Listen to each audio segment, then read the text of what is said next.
市販で売ってる染め液もいろんな染め液があるので、まあ、どれ使ってもまあご自分でやる時は好みのね色合いのものを使ってもらっていいんですけど、最初にやっぱり濡らす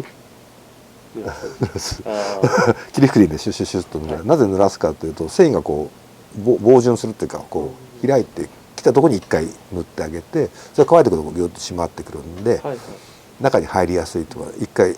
なのでうちなんかも毛線で染めする場合は必ず洗ってからっていうのは、洗いながら次のもう染めの第一工程を染料を入れていく。そうですね。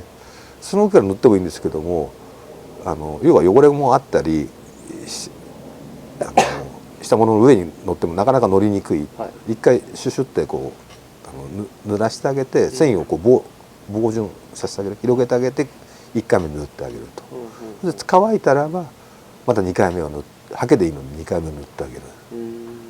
できれば3回目でこう若干色ムラがあったりするのも修正してやってあげるっていう。3回塗るともうご自分でやってもまあ綺麗にいくのかなと。毛線でも最低2回から3回塗るので、でも1回目はこう濡れてるうちに入れてあげるっていう塗る場合ですね。で気になるこれ気になりますよね。これたまたまね今日これもう廃棄というか藍としては使えない、でこっちが元気のいい藍というか、色が違うの分かりますかね。こっちがなんか緑というか黄褐色というか黄色みたいな、こっちも青。なんとなくこっちの方がよく色がつきそうな感じがしますよね。でもこれからこっちはねもう死んじゃってるというか、あんまり定着しないんですよこのあれだと。はい。なんかインクみたいでいい感じのこっちもつきそうですよね、ビヤーっと。こっちだとうちこう天然の藍を使ってるんで色味が全然違いますよね。透明度っていうか。そうそう。匂いもこっちの方がちょっと臭いかもしれないですね。なんかね毒臭いみたいに見えます。おおこっちそんな匂いしない面白いですねこっちは。こっちも強烈っすね。その分おーって感じ、癒着するというか。そう、こっちの方がまあ生きてるというか、この液自体の中に要は酸欠状態になっているというか、本当の本天然藍だとこれバクテリアで中でこう発酵して、酸素がこうなくなってきてる状況。うちも天然使ってるんですけども、これ科学的にここの中の酸素を抜かしてるって感じで、こっちも酸素がいっぱい入りきっちゃってるんで。そうなんだ。そうなんですね。こっちに入れるとよくわかる。取りたいぐらいだ。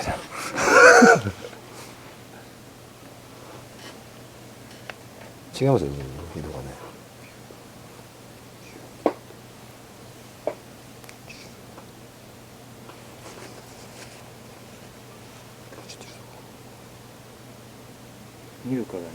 見るから違いますよね。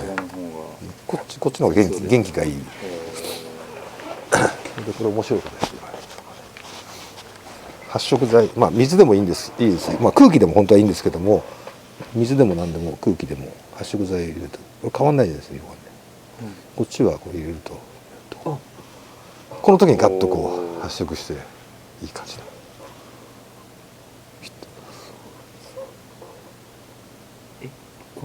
これ水ですか。これは発色剤発色剤っていう薬剤なんですけども、水でも同じ効果。もう一回やりましょうかね。化学変化かなんかなんですか。酸素がないところに酸素をこう抱いて藍が発色するっていう。だから藍染めをやった時にこういうものなんです。そう空気で酸化させてあげたり水でやると。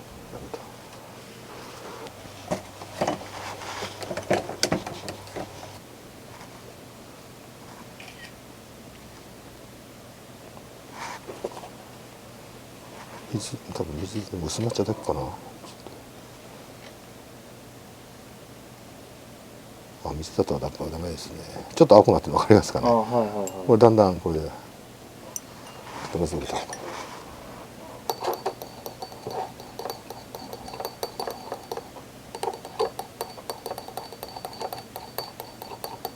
濃くなりました、ね。濃くなる。こういう状況を布の上で作ってあげるっていう。さっきの絵の方が面白いですよね。発色剤っていうのがあるんですよ。多分産経のものだと思うんです。もう発色剤というものなんですか。ものがありますね。普通のお水でも空気でもどんどんほら空気が触るとどんどん青くなるんで。発色剤ですか。こう一滴で藍がこう変化してギュッとこう発色。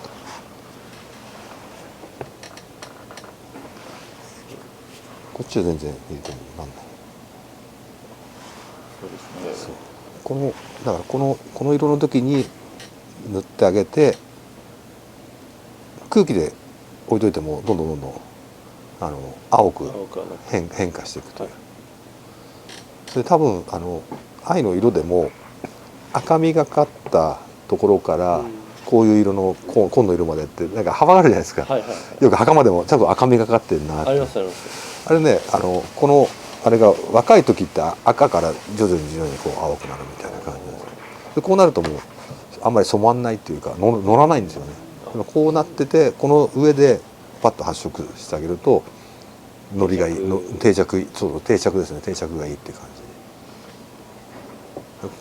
じでこれを作ってからだいたい10日間から2週間でこうなっちゃうんですよね。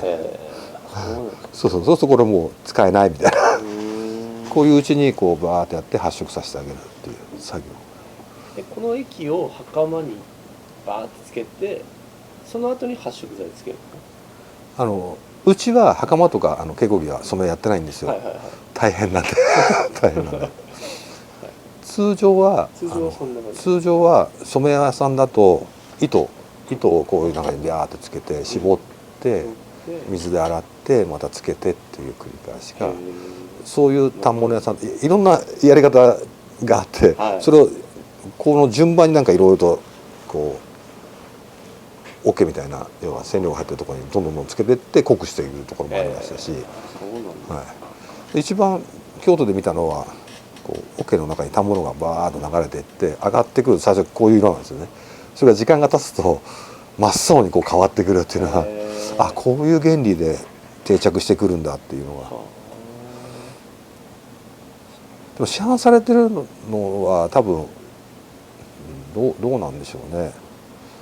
もう定着剤も入った発色剤が入っていてのものがあるのかもしれないですね。それをそのまま塗るみたいな。こういうのにはいはい、ハケか何かでうちはね全部ね吹いていきますねシューッとムラにならないように。シューッとそうですねピースが大きい感じの機械でシューッと全体に吹きかけて青くなっちゃいますね手がね。そうですねどうしてもでも落ちちゃうんですよね、どうしても落ちてきちゃう。これが止められたらもっといいんでしょうけど、完璧に止めることは今のところ難しいかなっていう。なんか藍染めってありますよね。はい、ありますね。あれってやっぱ効果的なんですか。いろんなもの使ったんですけども止めるものの薬品も、要は洗いながら止める色を出さないようにして汚れを極力取っていこうっていうものとその事前に止めるっていうものもあります。そうです。ただ要は藍を止めるスピードが遅くなるっていう感じですかね。だから完全に止まるわけではなくてそのスピードが遅くなるというこう繊維があって藍が乗っかっててさらにその上にコーティングしてるっていう感じですかね。藍止めるっていうそういう意味では効果はある。効果はあるって感じです。ただ完璧に落ちないわけじゃなくてそのスピードが遅くなるっていう。ただそこにまた漂白剤の入った石鹸だとか、そういうのを使うとそれがどんどん取れてきちゃうんで、その藍止めをしたら手洗いとかそういうのやっていくばかなり効果は先に汗でいくスピードは落ちるという。なるほ抜けないわけじゃないと思いますね、ど。それも作ってます今あ、そうですか。最初に使うもの、洗いながら使うもの、はは加工というか柔らかくしんなりしていい感じで使えるものっていう薬剤を今作ってます。そうですか。作ってます。売りたいっす。売りたいですねもちろんそうですね。